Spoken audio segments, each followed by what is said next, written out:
there anything that you can give us briefly, sort of summing up the challenges and the success of what's happening in the 5th district? Yes, I can. This will be brief. Thank y'all again for inviting us here. You're gonna talk quite a bit, probably know what's going on in your neighborhood. John, you gotta get up here so we can get you. Come on. They all just trying to escape. Yes, good morning again. Thanks for having me here. Very briefly, the challenges are the same, coming up with the season changing.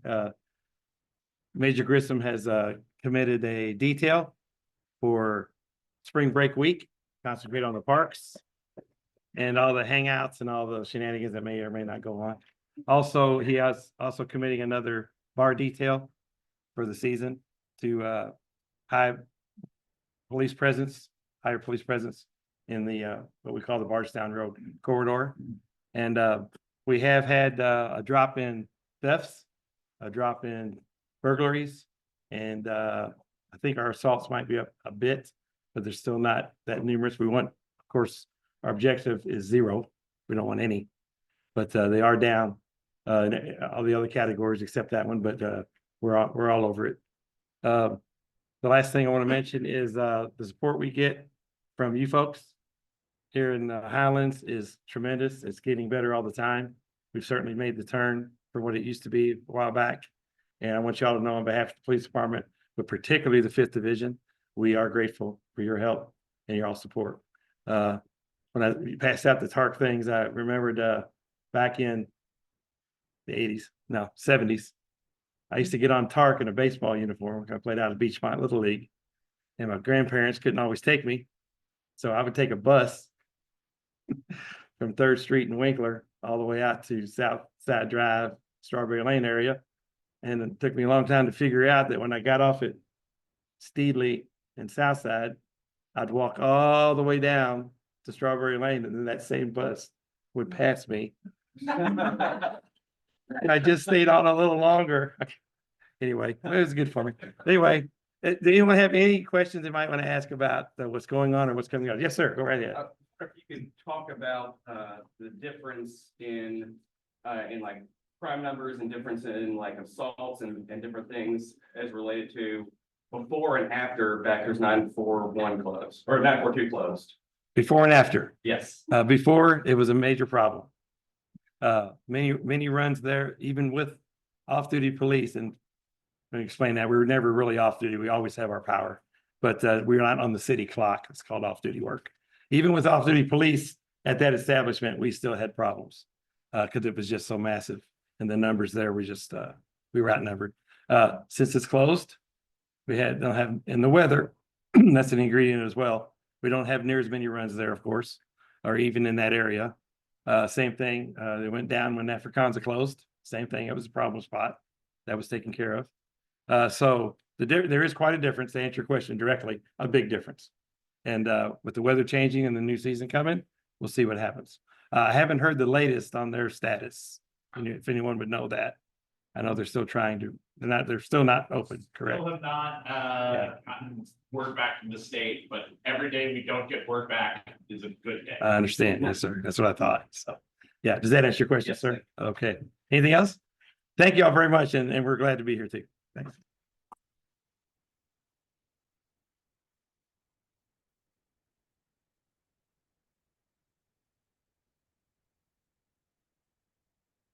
Is there something? Yes. ABC had a case brought against the guy that drank too much. And I guess the one in Heights Point. The one in Crash. Yeah, the Crash. Well, all I know is when I saw the news last night. I thought the prosecution had a great presentation where they lined up how much he drank. Put it right there on the camera. And no one was paying attention. And those attachments have to pay attention to what they put out and the condition of their customers. And as you see, as a result,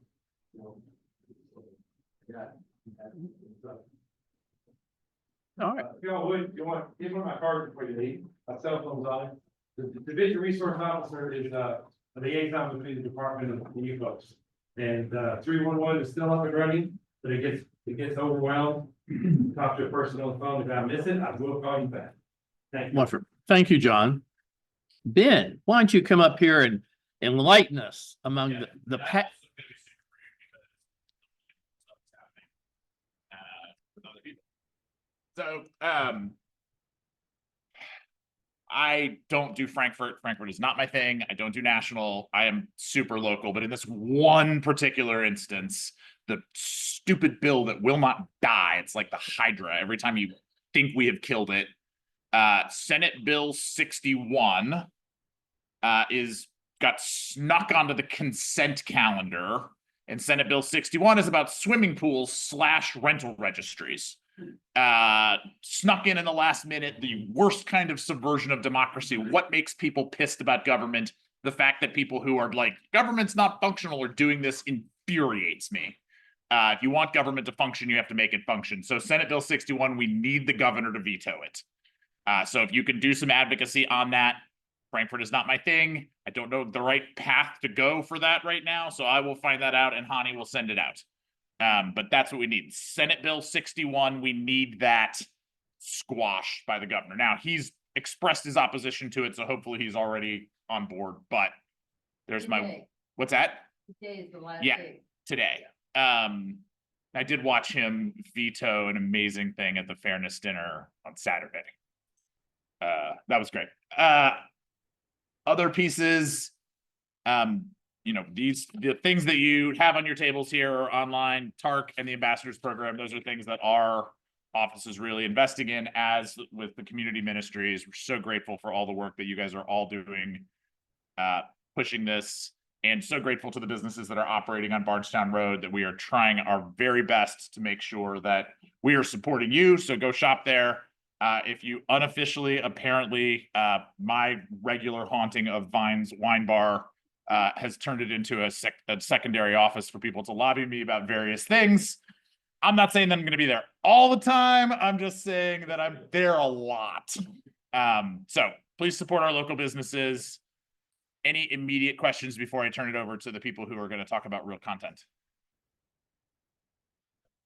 No. All right. Thank you guys. This is the most fun job I've ever had.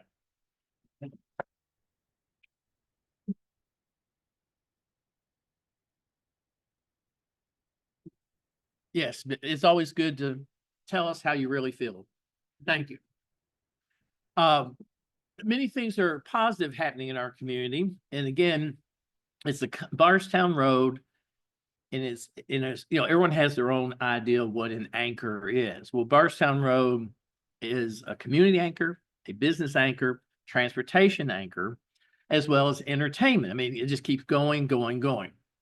So due to many challenges that TARC is facing, they have created multi-plans, and they're here today. Shawn's here today to talk about the viability and the process of moving forward. So Shawn, come on up and tell us all about it. Thank you, Aaron, and thank you to everyone for letting me come back here. Just kind of give people who maybe weren't here last August. So last August I was here doing a presentation about TARC and about the possibility of what TARC could look like in the future. And at that time, sorry, coffee throat. So we had a kind of major question we're asking the community at that point. We were pushing a survey, and now we have a new survey as a result of that first survey. But that first survey that we're asking community back in August was about, do we want TARC to focus on trying to serve all of Jefferson County? And if we do, understanding that the bus, thank you, Aaron. If we do serve all of Jefferson County, the buses are going to come every 60 minutes, every 90 minutes, and they are probably not going to be super useful to people who really need to use the bus. Based on that survey, we found that people wanted the buses to come more frequently, meaning the buses are going to come every 15 minutes or every 30 minutes. But what that translates to is TARC cannot serve all of Jefferson County.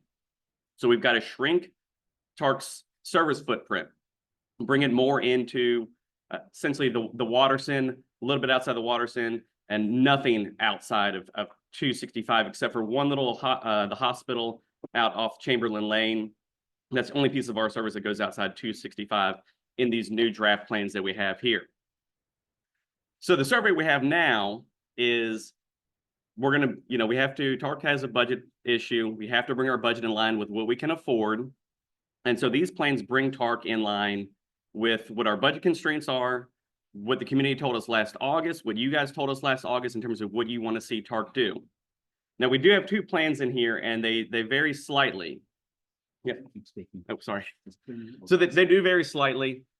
And the plans, you want to kind of look at these plans. And if you open up the page here, on the left-hand side, you're going to see what's called our limited network. This network here represents about a 30% reduction in TARC service. But what you're seeing is every red line on this map is a bus that's going to come every 15 minutes. Okay. So if we're looking at Bardstown Road, that is going to be the #1 bus. So you see Bardstown Road through Broadway, this corridor is going to get 15-minute bus frequency, meaning if somebody, needs to catch a bus, they're going to step out on the curb there, and there's going to be a bus there very quickly for them. That again, this has reduced lines, reduced area of service, so we're not seeing everything we see today. This network here, we're not seeing an Eastern Parkway bus. We're not seeing a Newburgh bus, right? But TARC believes we can run this network here for about 10 years before we would have to make any other service adjustments. So we can run this network within our budget, within our constraints for about 10 years, right? The network over here on the right, this blue network, we're calling this our enhanced network. This adds some service back in, but we are still really focused on serving that high frequency corridors. Again, the blue lines are 30 minutes, the red lines are 15-minute buses. This network, we add back in that Eastern Parkway bus. We add back in the Newburgh bus only for peak services to service Atherton High School. But on this limited network, on this enhanced network here, TARC is also able to get to every JCPS magnet high school in the city. The trade-off is TARC can only run this network until about 2030. So if we implement this network in next summer, 2026, we can run this network for about 4 years before we would then need additional funding from the city or from the state in order to keep running this network, or we're going to have to go back to this limited network that you see on the right. So we're asking people is, of these two networks, what do you prefer? And if you prefer this enhanced network, understanding that TARC is going to need more money in the near future to be able to sustain this network here, right? So that's where we are. On the front, we have the QR code. I want everybody to take this survey. And if you're not a bus rider, answer the questions. If you know somebody that is a bus rider, or take a look at the map, find out where you live, find kind of where you go. Do you think you could use this network? Do you think, your friends, your employees, people that work for you could use this network? And answer the questions along that line. Then on the back here, we have what is called our growth network. This is TARC's aspirational network. This would represent about a $60 million increase annually for TARC in order to run this network. You see there's a ton of red on this map. That is good. That is buses that are coming every 15 minutes and a lot more lines, a lot of blue. This network here would put Louisville much more in line with our peer cities. I'm talking about, Cincinnati, Nashville, Indianapolis. All of those cities are spending around $150 to $180 million a year on their public transit. This network right here would put us in line with our peer cities. So take a look at that. Answer the question on this is, would you support additional tax revenue to fund this network? So with that, if anybody has any questions about what we've got going on and how we're going to implement this, please let me know. Yes, Ray. 6 million more to get the. For this one on the back, the growth, we would need about 60 million, 60, yes, annually to run this network here. Right. Anybody else? Okay. All right. Well, thank you all for letting me come back here. I do have what are called pop sockets on the tables for everybody. That goes on the back of your cell phone so you don't drop your cell phone. And then Aaron, I have a door prize. I've got a TARC umbrella. You are just in. Thank you. Thank you very, very much. Now, one thing TARC has done, and I think they've done a very good job, is going after community involvement and communication. They've had multiple meetings inviting different aspects of TARC users all the way up to people who've never been on TARC.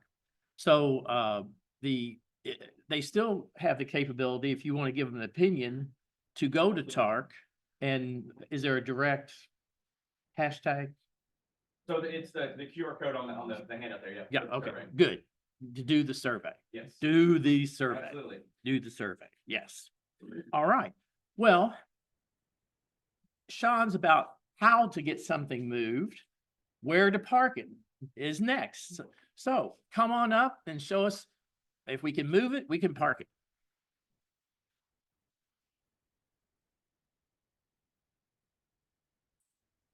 Thank you. Good morning. It's a pleasure to be able to be, I guess I have to stand in front of this thing, don't I? This is, I don't like podiums, but I'll stand here. It's a pleasure to be able to be here and meet with this group. I didn't bring anything cool like this, but hopefully I've got some good information to share with you guys today. We've been working over the past year with Ben's office and just trying to establish some items that we could do to improve the Bardstown Road corridor. And so I just want to briefly touch on some of those items today, be able to answer some questions. And then in the future, if we need to come back and elaborate on some of those things as we move forward, we'd be more than glad to be able to share with this group. The first thing I want to talk about, and again, I don't know if any of these have ever been brought up into this group before or not, but there are going to be established some official parking spaces up and down Bardstown Road in some key areas for LMPD to be able to park, or codes enforcement, whatever is needed in those areas. So one of the first areas is going to be just up the road here just on the other side of Grinstead on Bardstown Road.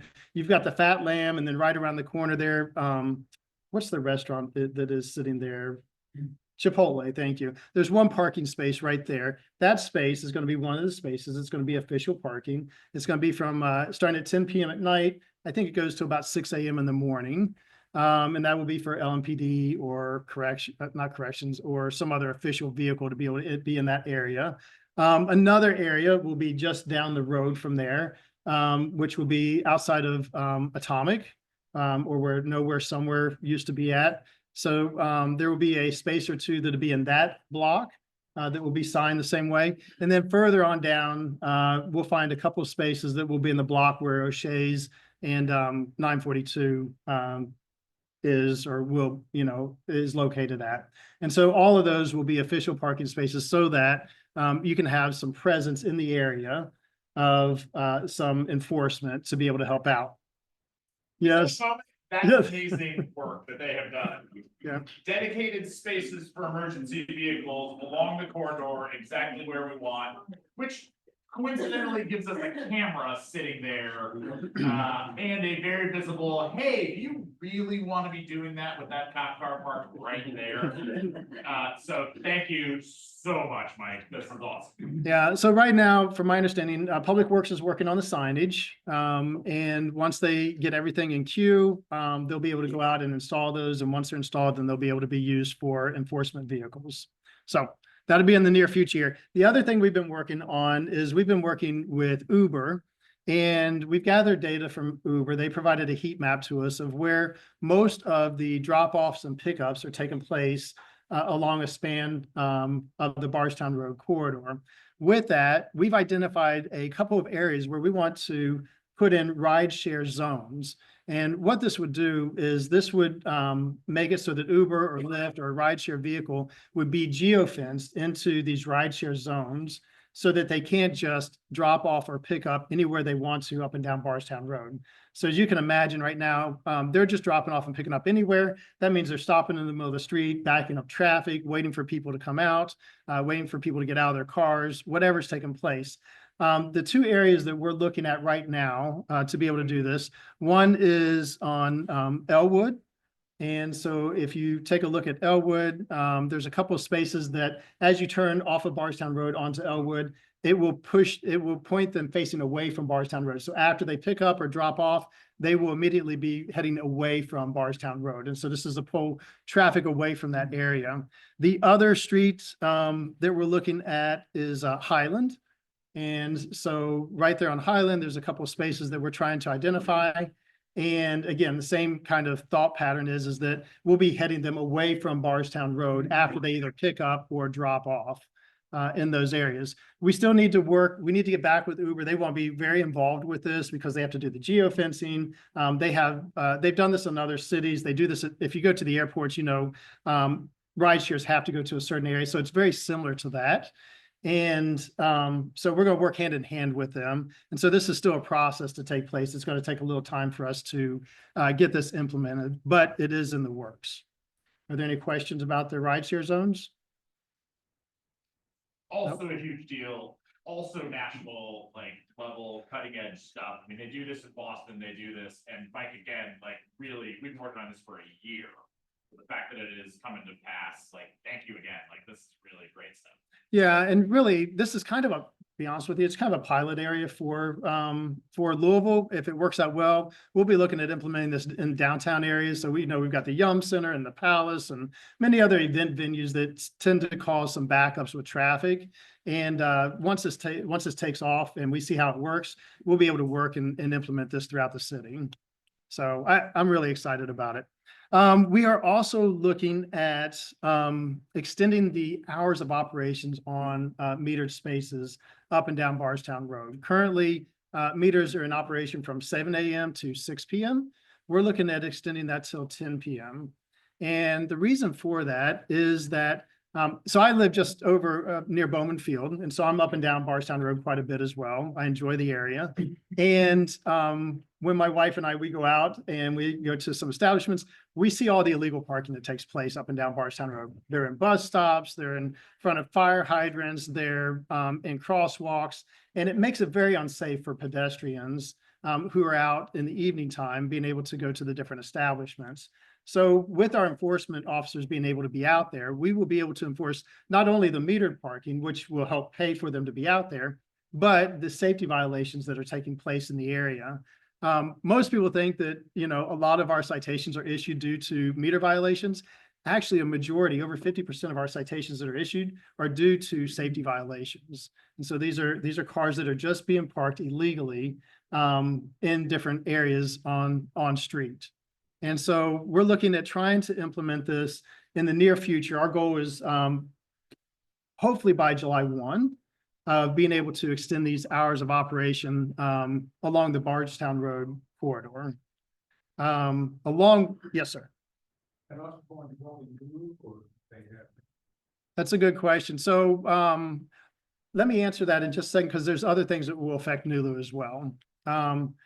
We're also looking at extending where our meters are located up and down Bardstown Road. So since the state has come in and they've readjusted how Bardstown Road flows, taken out the middle lane, the light lane that was there, we now have the opportunity to come in and be able to look at other metered areas or other areas that could be metered up and down Bardstown Road.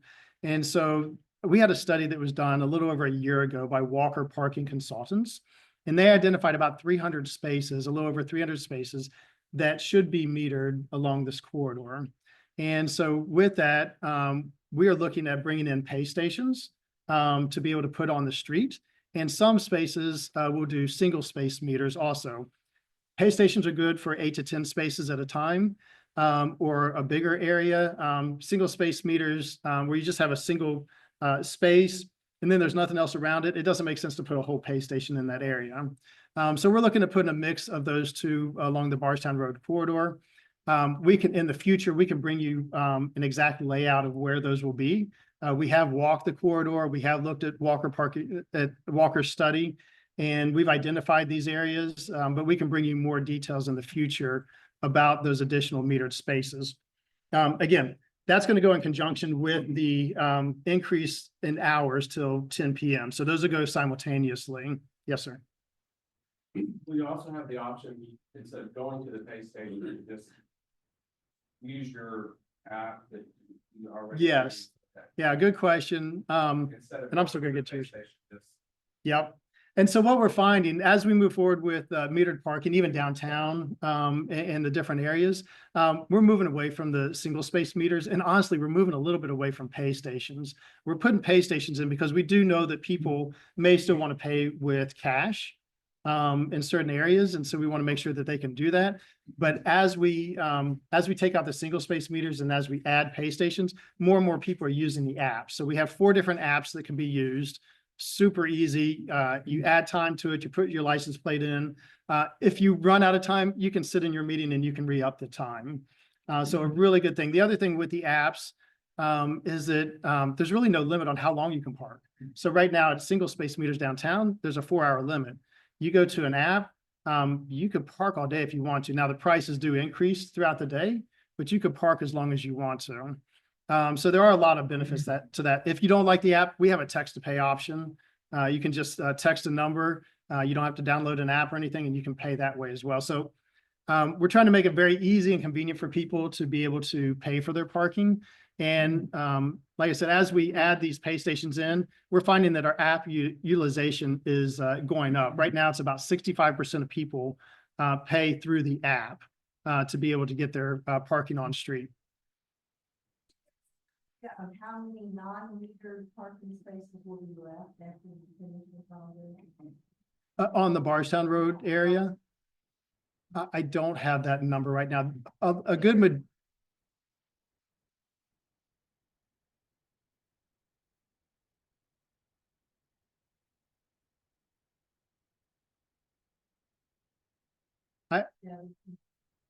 yeah. I can answer that question, then Ben, you can add to it if you want. So what we find, what we find is that actually parking makes it a lot more friendlier is what we find through the studies that take place. And the reason for that is, one, it creates turnover for the businesses. And so when people come in, right now, if there's free parking, what we find is a lot of times the employees are taking the parking spaces. Customers are having to park further away.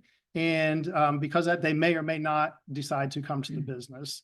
And so when we add metered parking in, it creates turnover and your employees aren't parking there all day long. Also, because the parking is there and it's being charged, it allows us to come into the area and be able to enforce other things, such as the safety violations that we talked about. It goes to help us with the enforcement. So we can then afford to be able to put people in the area to do the enforcement, to make sure that it's a safer area for pedestrians to be able to go to the different establishments. So did you want to add to that? One of the really surprising pieces to me in this office was businesses reaching out and asking for metered parking in front of their spaces. For exactly that. We had more than one. Then what would it take to get, because people just sit and occupy that space for the whole day? I can give you a real good example that happened many, many years ago. So the Brown School downtown, right across the street from them, there was no metered parking. And a lot of times the parents would come and sit to come and pick up their children. And we came through and we added metered parking in the area. They didn't like it. They thought it was going to make a mess of everything. And we had it in there for a little bit. We pulled it back out because of some of the issues that they felt were taking place. Once we pulled it back out, it didn't take much longer. And they came back and said, please add the metered parking back in, because it did make it safer in the area. It did do exactly what it was meant to do as far as turnover and keep people from just parking there all day. Like it really helped out the area. And we find that time and time again, whenever we go to different areas and add metered parking in. So I want to address, is it Ray? Is that Right. what, Ray? Yeah, so you asked about other areas. And so Nulu, they're going through a streetscape project right now. And once that's done, they're getting metered parking in that area. And the pay stations have already been ordered. They're just waiting for the sidewalks and the other streetscape work to be done. When that's done, they will also get the new meters in that area. We're looking at other areas to add metered parking along East Main, because we know in the future that that's going to be starting to build up as far as activity. We've talked about, is there possibilities along Frankfurt Avenue in areas? So we're looking at other areas, and this isn't just a Bardstown Road issue that we're looking at. But Bardstown Road is very prime right now because of all the work that the state's done for us to be able to come in and be able to go ahead and add these metered parking in and extend the hours. Yeah. If the meter hours are extended, as you said, possible to 7 p.m. and obviously more meters being added to Bardstown Road, will some of that money, it's obviously it's additional revenue to park, some of the invested back in the Highlands. Good question. So the revenue that comes from metered parking is pledged to our bonds. And so our bonds go to support the developments that we have downtown, which is the garages that we built. And so any garages that we currently have built that have bonds on them, or any future developments that we are involved in, metered revenue is pledged to that. Now, having said that, you ask if the money goes back into the community. When we put enforcement officers in the community, that revenue also goes to pay the enforcement officers. So it is helping to be able to support our officers to be in the area. And one other issue that I want to be able to share with you is residential parking programs. And so there is the ability, there's an ordinance in place for neighborhoods to be able to establish a residential parking program. The revenues also would go to help us enforce those areas as well. If a neighborhood decided that they wanted to put, and we call it RPP, but if we wanted to put an RPP, or if the neighborhood wanted RPP in their area, we would enforce that with the revenues. Shawn. Like, how many additional officers will be in the area after this is implemented? We'll start out with just a couple of officers to see how it goes. So it's a hard question to answer right off the bat until we see like what enforcement is needed. But we know right now, like typically we want to enforce an area. We want to go up and down once an hour and make sure that we hit every part of Bardstown Road. We think that 2 officers in the evening right now should be able to accommodate that. But time will tell. And then will those officers also, what kind of like enforcement power will they have, and will they be able to, you know, I guess if there's other crimes happening, how would they address other crimes that they see or maybe witness? Yeah, so they're only parking enforcement, right? They're not to get involved with LMPD. However, we would love for them to be in contact with LMPD or with the community ambassadors or other programs that are taking place so that, you know, eyes on the street, right, are a good thing. And so the more eyes we have out there, the more contact we have with the different groups so that we all can act as one, the better it will be. So I must be wondering, do you know how many meters do we currently have? On Bardstown Road? Do we know? I think there's around 300 meter spaces. 300 right now. Yeah, we know that we're looking at adding a little over 300. So I'm not sure. I think there's our current 300. How many folks does that afford us now? That is, I mean, like how many enforcement officers with the 300 that we already have? Yeah. So right now we've got 1 officer that drives up and down Bardstown Road, but it's only from 7 a.m. to 6 p.m. So after 6 p.m., like we're not out enforcing anything. We're done. And same with on Saturday. Sunday, we're not out at all. So when we extend the hours, then we would be looking at 2 officers being able to do the same thing along Bardstown Road and extended till 10 p.m. at night. So you're saying 1 during the day shift and then 2 at night? That's what we currently have, and that's probably, again, we'd have to look at how the activity is going, but that's probably what it would look like to start out with. Yeah. Keep things moving. Any parting words here? We do have a couple more speakers today. We cannot thank you enough to launch the concept. Yeah. There was, and Shawn was in part of the original conversation, there were like 720 parking spaces total. There was I think that was the potential number. potential of that. And during this, is there anything in our ordinances that would not prohibit having some money designated specifically for the neighborhood, like to fix our crossing pathways or do something positive, sidewalk?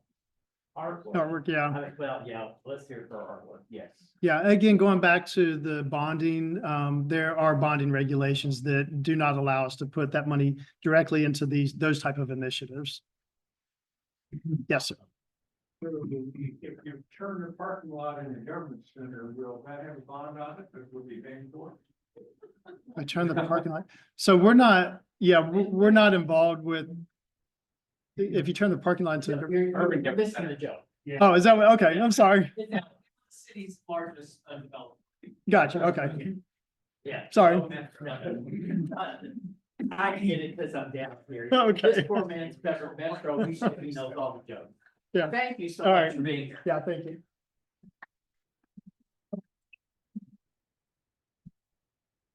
Well, I tell you, it's always interesting. We have learned how to park it, how to TARC it. Now we're going to talk about cleaning it up. So we are on a clean sweep today.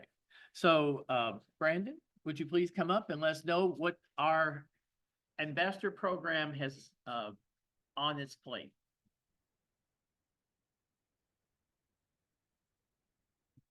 Good morning again, everybody. Brandon Person with the Community Ambassador Program. We do cleaning, safety, and hospitality. We don't have as much exciting going on as everybody else, but we are currently in 5 different neighborhoods around Louisville. Our main area being the Bardstown Road corridor. We also service parts of West Louisville, Cherokee Park, Beachmont, and Oak Street from, I want to say 7th Street to Preston. We also service parts of Nulu and downtown East Louisville. Any questions today for us? I know a lot of people have questions about the ambassadors. Yes, sir. Put orange cones next to the post office at Highland and your Baxter. Yes, sir. I know they were putting some signs up at the coffee shop, so I think they forgot to take the orange cones, but I will look into that. Yes, sir. People think, oh, well, I can't park there. So we've got 2 spaces to park in rather than 4. And one of the most. Yes, sir. Used set of. I can look into that for you. I know they were replacing some signs at the coffee shop right there on the corner, and I'll get with them today and see if they plan on moving those. Anybody else? Yes, sir. Could you give us your hours of operation during the week? Yes, sir. How many days a week you operate? Yes, sir. We operate 7 days a week, Sunday through Wednesday, 8 a.m. to 4:30, and then Thursday, Friday, and Saturday, 8 a.m. to 11 p.m. So our safety program is in the evening time from 2:30 to 11 along Bardstown Road from Broadway to Eastern Parkway. I see your people out picking up trash. Yes, sir. What about the hospitality part of it? So the main component with that is we want to be visible for folks that are visiting, patronizing the businesses, people that are from out of town, don't know where to go. Somebody doesn't feel safe walking across the street. We want to be there to help them walk across the street. So that's kind of that. Yes, ma'am. Thank you very much. Well, it just means so much. We really appreciate that. We really appreciate that. Anybody else? All right, and if you look on your table, you got a 1-pager that has our numbers on there. Our ambassador hotline, that's the number you call. If you're having an issue, we can get that number. Somebody's always answering that. My personal cell phone number and David Gutierrez is on there. Thank you very much.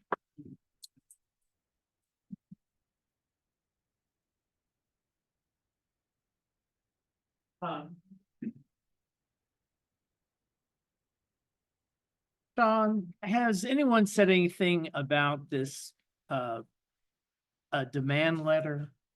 It's being circulated to send in support of TARC. They're asking businesses, the guild to sign, here's. Let's see. Nick and I just got last night, right? What is this? It sounds pro, but I didn't This know. is, I don't see it on here, It was off the. but there's, there's a group in town called the DSA, Democratic Socialists. And they have what's called a Get on the Bus campaign. Mhm. And so they are organizing a campaign around trying to push to that growth network on the back of the brochure there. We're actually going to be presenting to them this evening to talk to them about, what our plans are and what possibilities. So they're trying to rally support from organizations trying to get people to endorse that growth Mhm. network. So is that the They're- third plan? Yeah, the third plan back. Yeah, they are. I mean, You don't think they're- I ever looked and this stuff? again, they're independent of PARC. They're kind of doing their own campaign. So that's what I know about that. All right. Well, if you hear that it would be a bad thing, let me know. Okay. I'm all for promoting and So we supporting. should- Yeah, well, I mean, I'm all for doing good, but like you get something like this, I'm like you. I was not familiar with the group. Yeah. But they had all the names of like Metro and. Well, one of their members is now a Metro Council member. Oh, then that makes a lot more sense. Yeah. Thank you. That's where the missing piece Yeah. is like, how did this all connect? Well, I don't know how you all, but just think about it. If you ride it, park it and clean it, it might be looking for something to drink. Well, come on now, come on. So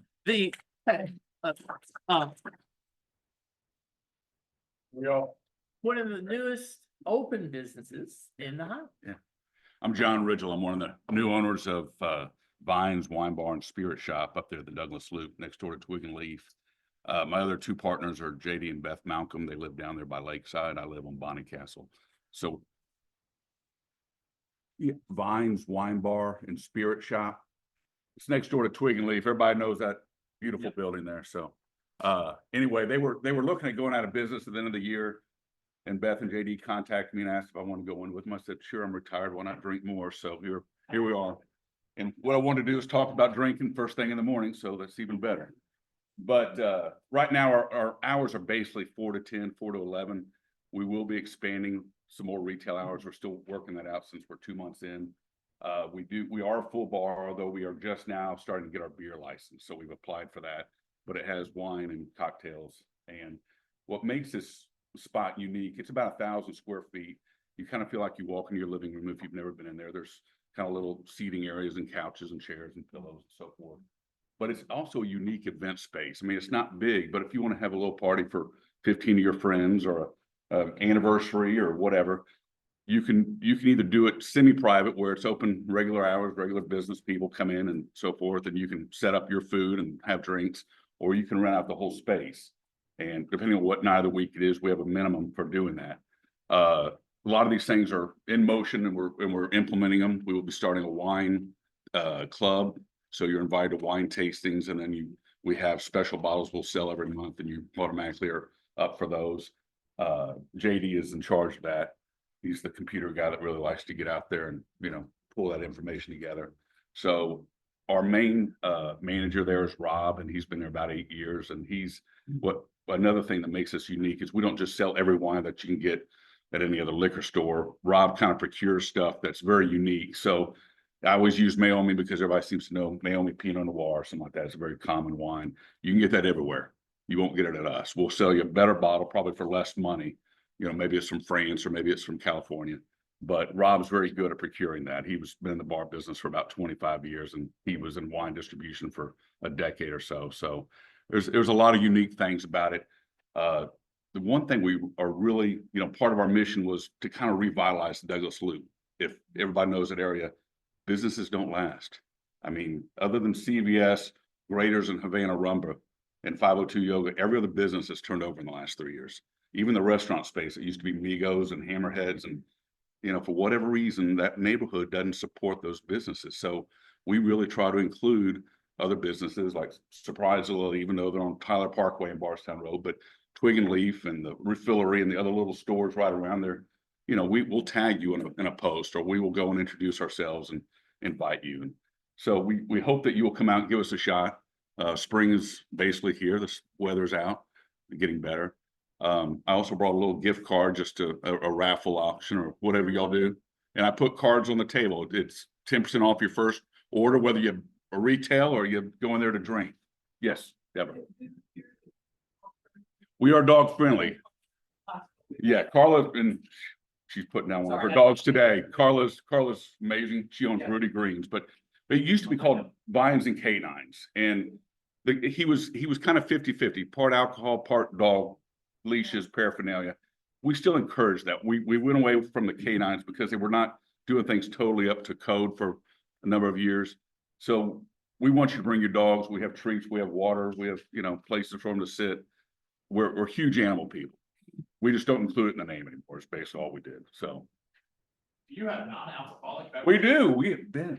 We have 14 currently non-alcoholic beverages, since supposedly a third of the young kids don't drink anymore, which who knows why, but so we do have little snacks now. They never sold food before. You're not gonna come have a meal, but if you need olives or you need chips or you need nuts, and they're not just Lay's potato chips. They are procured from California or some, we try to be unique. So thanks for bringing that up. Well, John, I cannot thank Yeah. you enough for being here. Good to see you. Thanks for having me.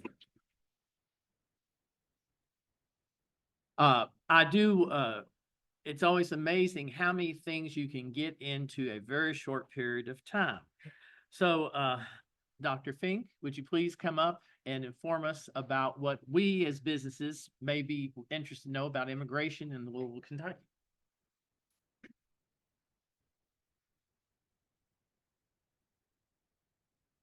Thank you. And we end around 9:30, right? Is that, okay, which is in 3 minutes. Well. See, okay, so how many of you actually are familiar with Jewish Family and Career Services you're not allowed to raise your hand, Sarah. So let me take 3 sentences about Jewish Family and Career Services. And actually, let me take a sentence first to say who I am. I'm David Fink. I'm the CEO of Jewish Family and Career Services. By training, I'm a licensed psychologist. Been worked in this community since we moved here in 95. Have had private practice, and continue to do consultations in juvenile court. Used to do consultations in adult court as well. And you'll hear we do some work with family court as an agency. We have some relationships in family court as well. But about 3.5 years ago, I received a phone call that said, "Hey, did you know this job is open? Why don't you apply for it?" And in my career of working in agencies, I've always been the only Jew that worked at a non-Jewish agency. So I have flipped the script, and now actually we're only 10% Jewish. But I'm now working at a Jewish agency. But who Jewish Family and Career Services is really beyond the religion. The Jewish part of our name is kind of the reason we serve and kind of the vision and the values behind the service. But for example, in last year, we served over 2,300 families, 2,300 individuals, some of whom are families. Only 10% of those folks were Jewish. Our office is on the corner of Cannons and Dutchman's Lane, but we have relationships at Breckenridge Metro. We have services that we provide at Neighborhood House, at Hildebrand House in Highland, in Old Louisville. Other relationships, we have partnerships with nonprofits throughout the community. We also are at Shawnee Community Center, kind of, so all of that. The services we provide, just so you all know, are all both fee for service and grant funded, so we don't have to turn anybody away. We have very strong relationships with some of the foundations in this community, which you'll hear about in a minute when I talk about the current assault on immigrant and refugee services. And what our services are, by the way, we have clinical services. So we do therapy for anybody from 3 to the end of life. We have, along with that is some psychological testing, but that's a specialized service. We also have our food pantry, which provides, it's the only food pantry in our community in Louisville that carries both kosher and halal foods.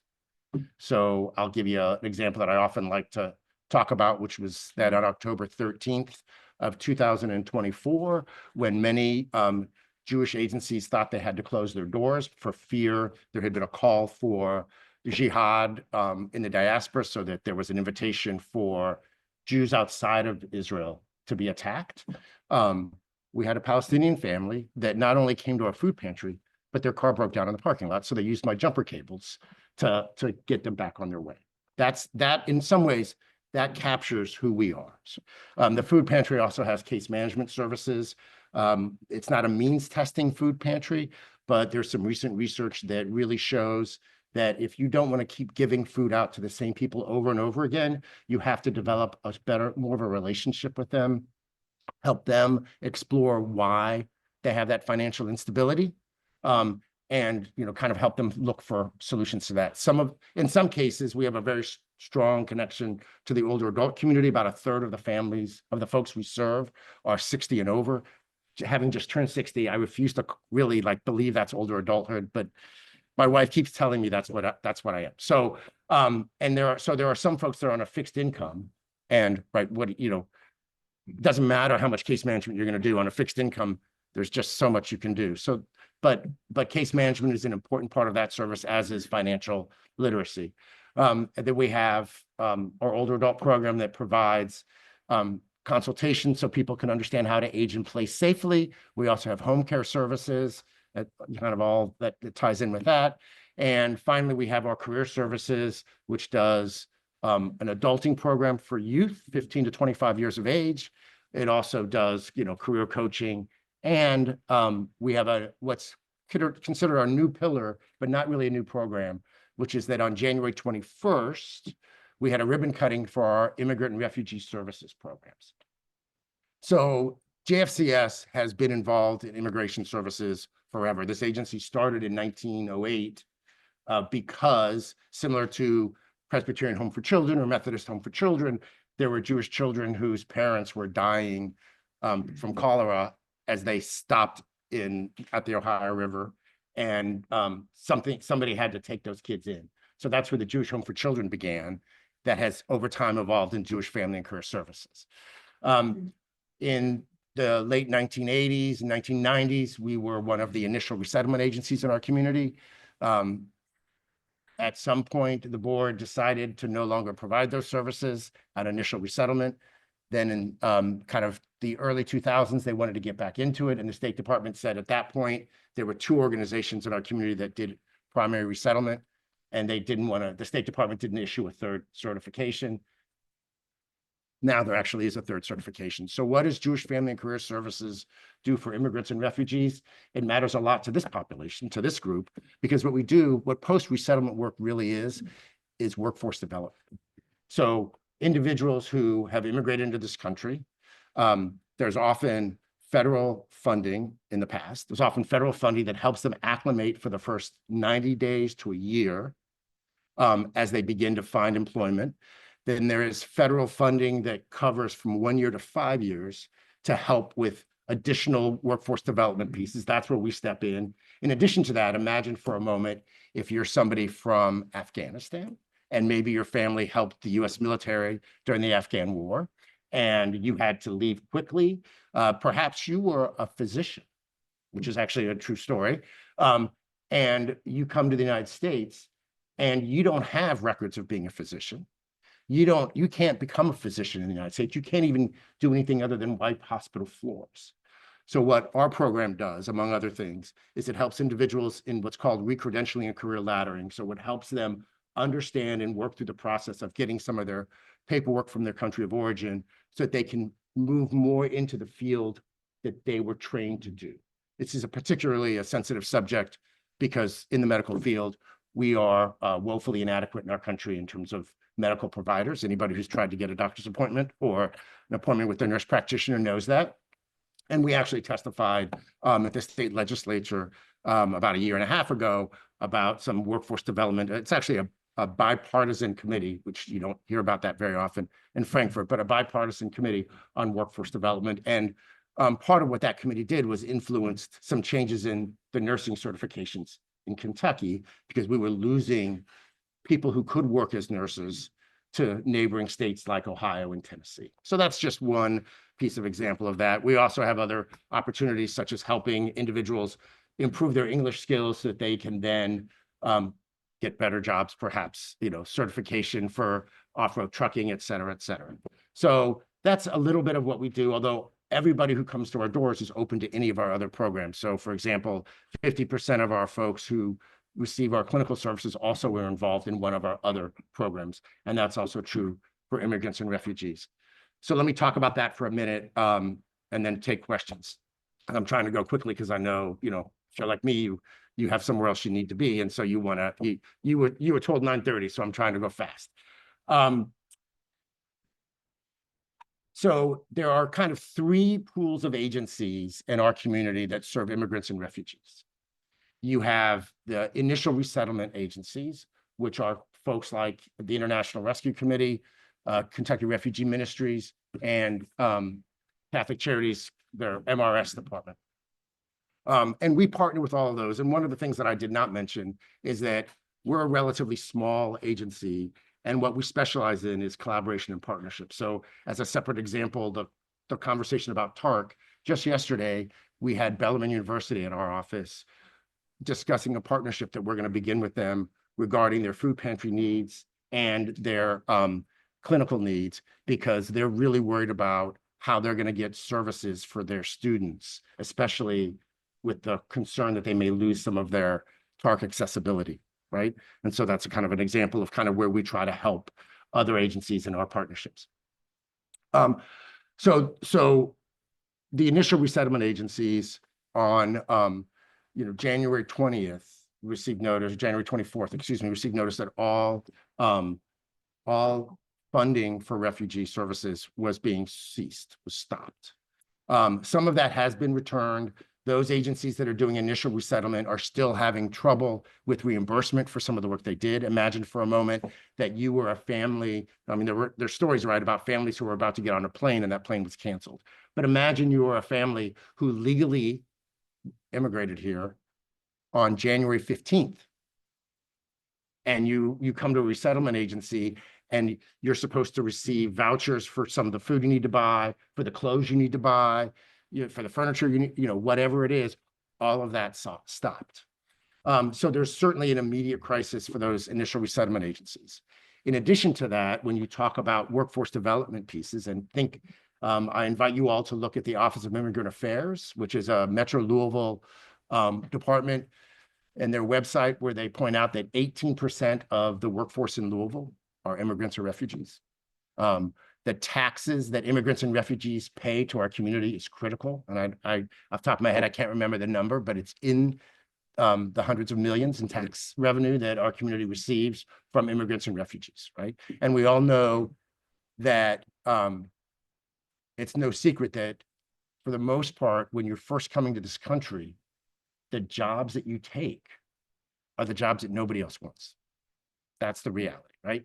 These are individuals who have made tremendous sacrifice to start a new life and to work hard. And I think that we're missing something in this conversation, but that's me. So certainly those initial resettlement pieces, but think about what's going to happen with workforce development as a whole, because as of January 21st, the only communities that the Trump administration is recognizing as refugees are Afrikaners in South Africa. Now, keep in mind that Afrikaners in South Africa own about 70% of the property of South Africa, but those are the only recognized refugees that the Trump administration is currently recognizing. So that's going to be so workforce development is going to continue to be a problem. In addition to that, we have in our community a number of agencies. Many of you have heard about Americana and their struggles, La Casita. There's a number of other agencies that serve a continuum of individuals who come here in a number of ways, including case management services. Or I'll tell you that yesterday I received a call. I was at another meeting and a leader of a nonprofit called me because there was somebody at their door who only spoke Spanish and needed food. Now, this is not a current client of ours, but I had them come over to our agency so that our Spanish-speaking staff could help that individual get their food and help them connect them with the resources either at our agency or other agencies in the community.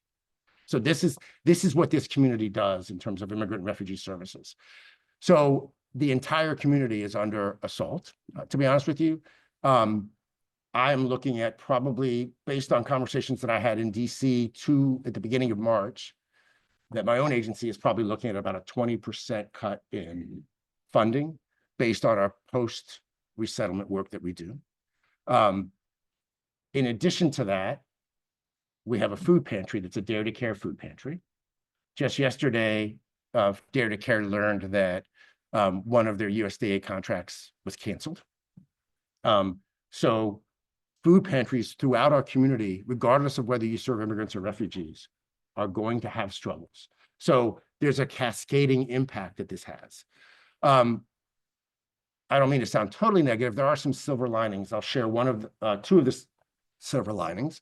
One is that since probably December, there's been a group of us that have been meeting that are a combination of nonprofits in the community and really, quite honestly, individual activists that formed a group called the Louisville Coalition for Immigrant Support. So this is kind of an attempt to support the sector as a whole, not necessarily any individual organization. And there's 4 goals for the Louisville Coalition of Immigrant Support. One is education to the community. So there's some specific education about kind of knowing your rights. If there's an ICE raid in your neighborhood, what you have to do and what you don't have to do in response to ICE. And for those of you who think if I talk about preventing an ICE raid that I'm a proponent of allowing undocumented immigration, let me remind you that if you walk down the street today, if I walk down the street today, the only thing that keeps me from being stopped by ICE is how I look and how I sound. But if I were stopped by ICE, I'm not carrying any evidence that I'm an American citizen, because your driver's license is not evidence of an American citizenship. So technically, any of us could be. Now, we won't be, but any of us could be stopped, right? So it's important that you know what your rights are in terms of that. So that's one goal. Another goal is an advocacy approach, which is a difficult piece. The advocacy piece is very difficult. This is all federal pieces. There's very little that state government can do, and there's almost nothing that LMPD or Metro Louisville can do. And in fact, I think Metro Louisville has Metro Louisville government is supportive of immigrant and refugee services, but they're also not going to stand on top of the National City Tower and scream in support, because what that will do is bring down sort of the wrath of Frankfurt and federal government, and create more problems for all of us in the Louisville area. So I respect the decisions that Metro government has made. And I'm sorry, Ben has left. He and I've had this conversation already, but that's an important decision that they've made. Another really important piece that this group is doing is it is a fundraising group for the sector. And so there is an opportunity for anybody who wants to look at this. At the Community Foundation of Louisville has on their website a way to give. So I don't want to tell you don't give to Jewish Family and Career Services, but I'm telling you, if you don't want to give to a specific agency and you want to support the sector, Louisville Coalition of Immigrant Support is a way to do that. And that is on the website at the Community Foundation of Louisville. The other piece that I will tell you is that I was part of a small group, a partnership actually with the community, with CNS Foundation, where on Monday we pulled together many of the larger foundations in Louisville, along with 10 or 11 executive directors of agencies that serve immigrant and refugee services. Because the reality is, I've got to do my job differently. Immigrant and refugee services organizations have got to do things a little bit differently, because the landscape of who we serve and how we serve is changing. And so part of this was to begin a conversation of making sure that we're partnering more and duplicating less. And we're going to continue to have those conversations, because I think that's important. And the foundations also are now aware of the needs in the community. But the reality is that if every foundation took money from every other donations that they make and put it only into the sector, into immigrant refugee services sector, it's not going to make up for the cuts that are coming to the sector. Because not only do we have this immediate problem, but we have in Kentucky a unique problem, which is that there are 13 states in the United States that do not, the state doesn't have an Office of Immigrant Affairs. In Kentucky, there's an organization that is a program within Catholic Charities called the Kentucky Office of Refugees. They receive federal funding, and then they pass the federal funding on through grant-making abilities to organizations all over Kentucky. That sounds great. However, on March 14th, there was an executive order and guidance from the Trump administration that's indicated that when the new budget cycle comes down on FY26, which is October 1 of 25, because of their belief in states' rights, they are no longer going to be providing any refugee resettlement money, whether it's initial resettlement or post-resettlement. They're not going to provide any funds to states that don't have a state organization that has that identity, right? They're not going to give it to a nonprofit because to them, it's a state decision. So now Kentucky has to scramble and figure out how to create an Office of Immigrant Affairs. And that's a difficult piece because we live in a state where the governor cannot create an organization, cannot create a department without allocations from the legislature, but the legislature is done. And again, that's not a political issue. That's just the nature of Kentucky. So nobody knows yet how that's going to play out. But as an agent, as a state, we're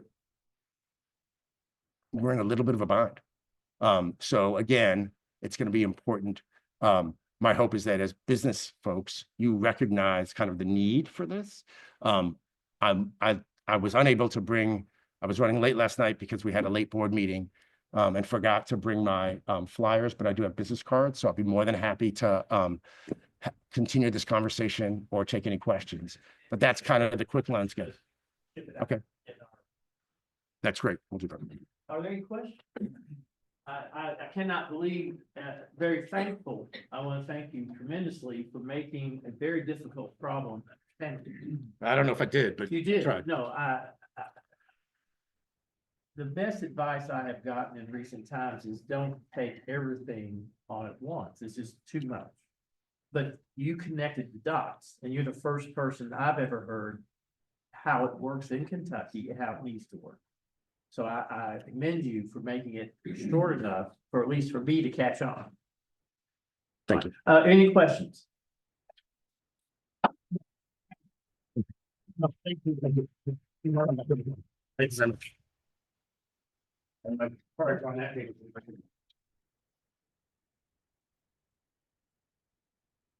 Well, I'll pass around. Maybe put that. Well, many things to think about in a very short period of time. I want to thank you all for being here, and someone's going to be rewarded for paying attention today. How about our newest member pulling something out of it? Number 12. Nick, who is number 12? 12 is Reno-Weber, who is left. Well, who would say yay or too much? Too bad. All right, too bad, too bad. Number 11. I won last time, so I'll pass. I won last time. All right. Keep going. I'm sorry. 23. Do we have 23? Who is? Well, the person holding